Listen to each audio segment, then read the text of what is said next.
Bonjour à tous les Senseiros, c'est Juan et vous êtes sur la chaîne Universia. Nouvelle sortie Bandai de ce mois de juillet 2025 et attention, on reste à Asgard avec un nouveau God Warrior. Il s'agit de Mime de Bennett Nash, aussi connu sous le nom de Mime de Eta dans sa version Midcloth EX. Il s'agit de l'avant-dernier guerrier divin avant la sortie très attendue le mois prochain de Seiya en armure d'Odin EX. Ne restera ensuite plus que Fenrir d'Aliot alias Epsilon. Alors je ne vous cache pas, en voyant ces visuels de la boîte et d'avoir vu les prototypes, les premiers visuels définitifs de la figurine, que la hype sur ce personnage que j'adore est un petit peu descendue. Pourquoi? On va le voir, mais j'adore ce personnage, son histoire et son armure, mais pour ce coup, Bandai s'est un petit peu loupé. Je trouve à première vue l'armure disproportionnée par rapport au corps. Corps trop fin, armure trop épaisse et tête et chevelure trop petite par rapport à l'armure. Mais bon, on va voir tout ça. Mime EX vient donc remplacer sa version classique sortie il y a déjà plusieurs années, mais quelle mise à jour! Petit rappel pour ceux qui découvrent ce personnage, Mime est un guerrier à l'histoire tragique, complexe et touchante. Orphelin élevé par Folk qu'il finira malheureusement par tuer dans un malentendu déchirant, il est ensuite manipulé par Ida et affronte les Chevaliers de Bronze. Son affrontement avec Shun et Iki reste l'un des moments les plus marquants de l'arc Asgard. Un personnage poétique, mélancolique, presque romantique, un combat au son de sa lyre ensorcelante. La figurine, j'ai pu l'acquérir chez la boutique partenaire Luna Park Store, boutique basée au Japon. Vous trouverez bien sûr les liens en description pour pouvoir acquérir ce personnage de Mime EX ou éventuellement d'aller explorer une large sélection de Midcloth EX officielle Bandai. Passons maintenant à la boîte de cette figurine. Pour la boîte, on reste dans la continuité des Midcloth EX Asgard avec ce fond sombre et ses montagnes enneigées caractéristiques.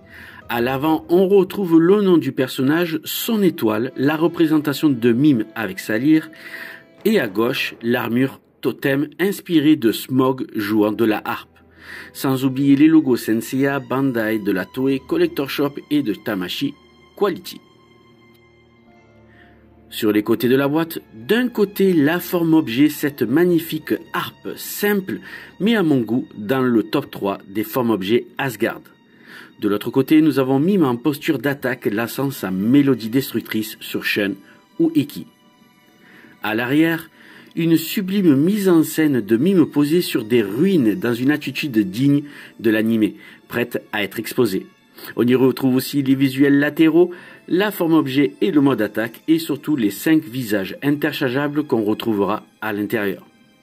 En haut de la boîte, la constellation de la Grande Ourse avec les étoiles des 7 guerriers divins. Et bien sûr, celle qui brille le plus ici, Eta ou Bennett Nash. On ouvre la boîte et on découvre les 2 blisters et demi. Dans le premier blister, nous allons découvrir le corps de Mime au centre. Autour, les éléments principaux de l'armure. La chevelure adaptée au diadème et le diadème lui-même. Et là par contre, erreur de Bandai, pas de mèche articulée pour ce Mime EX. Dommage, ça va être compliqué de pouvoir faire les postures 3/4 car les mèches fixes vont gêner le mouvement de la tête. Deuxième blister, les 4 visages supplémentaires et là encore une fois, une belle brochette de visages. Il n'y en a pas ce visage très charismatique. Le regard en coin. Pour le mettre en position justement 3/4 avec son regard, nous regardant de face mais en posture 3/4. Il manquera ce visage en regard en coin 3/4. Bref, reprenons. Il va rester les éléments pour construire la forme objet, le torse, la ceinture et les protège-gants et bien sûr la lyre. Et dans le petit demi-blister, oui, un demi-blister parce qu'il contient simplement les 6 paires de mains. Un vrai bonheur pour varier les poses et les expressions. Nous avons également la notice de montage qui est claire pour le montage lui-même qui est plutôt simple, que ce soit pour la version de la figurine ou de la forme objet. Aslog est donc l'héritière d'une lignée héroïque marquée par la tragédie et la grandeur. Après la mort de ses parents, elle est cachée et élevée en secret par un couple de paysans qui l'appellent Kraka. Le lien à la harpe vient souvent de son grand-père adoptif, un personnage parfois nommé Émer ou Émir, un harpiste errant dans certaines versions. Pour la protéger, Émer transporte la jeune Aslog dans une grande harpe, creusée à l'intérieur où elle est dissimulée. Mime aussi est orphelin, élevé par un père adoptif qu'il finit par rejeter. Sa harpe n'est pas un refuge, mais ici une arme redoutable. Je vous présente Mime de Bennett Nash, Midcloth EX. On s'approche un petit peu pour voir le magnifique visage, et les autres visages sont à l'identique très très beaux, mais pour voir ce corps donc EX. Donc on connaît tous, hein, ce sont les versions que nous a proposé Bandai pour pouvoir mettre les fameux corsets supplémentaires pour avoir à mettre à positionner sur l'abdomen. Donc chose qu'on a pour ce mime, sauf que sur ce personnage là, il n'y a pas de corset, tout comme sur Albéric EX.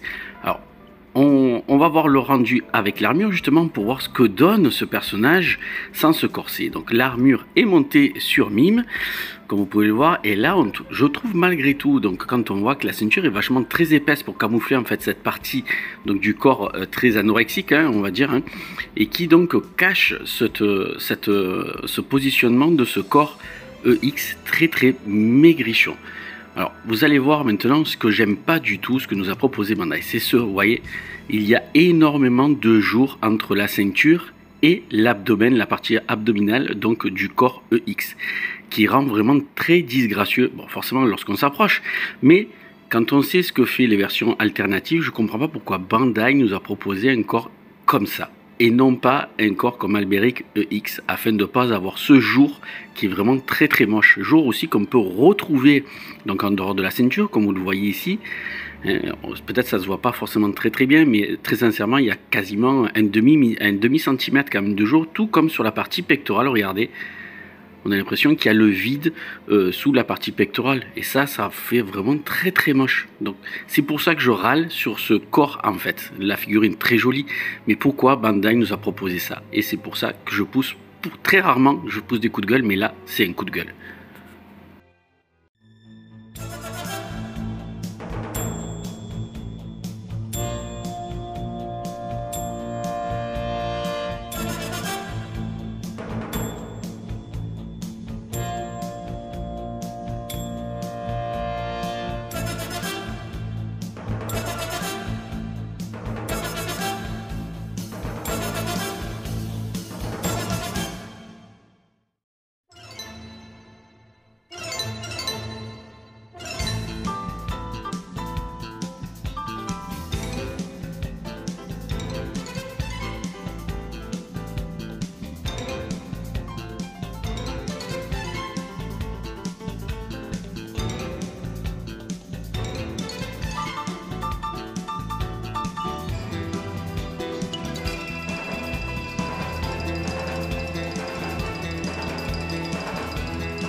Je vous propose la mise en vitrine donc de Mime EX, donc dans ma collection qui est en train de déménager.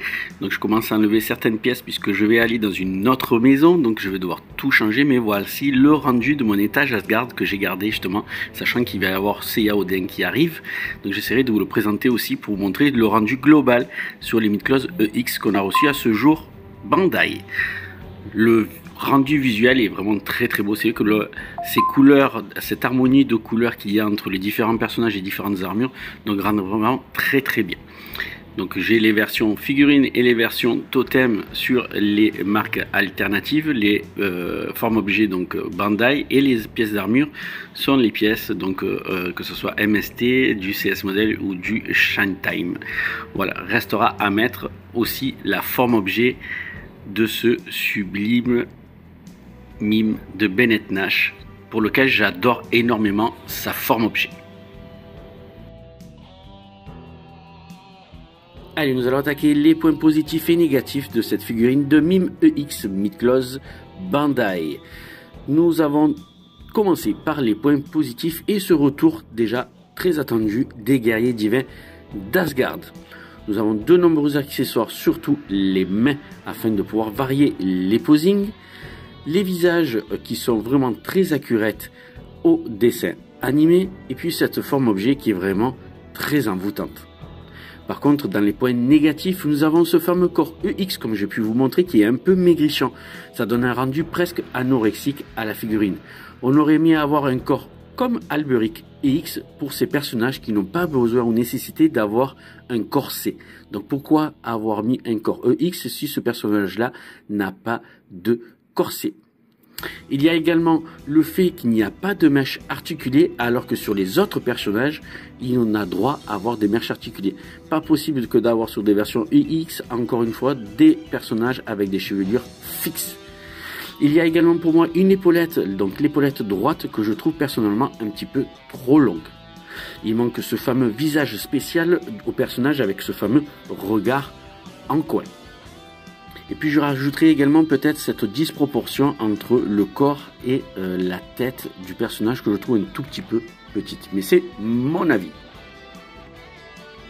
Mon avis final sur cette Midcloth EX de Mime. Donc cette version EX clairement se fond bien avec tous les autres personnages de la gamme EX Asgard. Elle remplace de loin la première version classique. Maintenant, ce n'est pas la mieux réussie des Midcloth EX des God Warrior. Bien que jolie, la figurine n'a pas ce rendu androgyne et fin du personnage de l'animé. C'est pour moi la moins réussie dans la série des figurines EX des guerriers divins. Et vous, vous en pensez quoi? Dites-moi tout ça en commentaire. Et pourquoi pas pour les puristes, un custom sur un corps EX MST type Silver pour encore plus de prestance. Si une modification sur ce corps EX MST peut être apportée avec cette armure Midcloth EX Bandai, ça rendrait un rendu beaucoup plus joli, je pense, à ce personnage-là. Je vais essayer de le tester. Merci à tous pour votre attention. N'oubliez pas de liker, commenter et vous abonner si ce n'est pas déjà fait. Nous arrivons à la fin de cette review sur la Midcloth EX Bandai de Mime. C'était Juan pour Universia. À très bientôt pour une nouvelle review qui sera celle de la Midcloth EX Bandai de Seiya Odin. Voilà les amis, de gros bisous et passez de bonnes vacances. Ciao, ciao, ciao.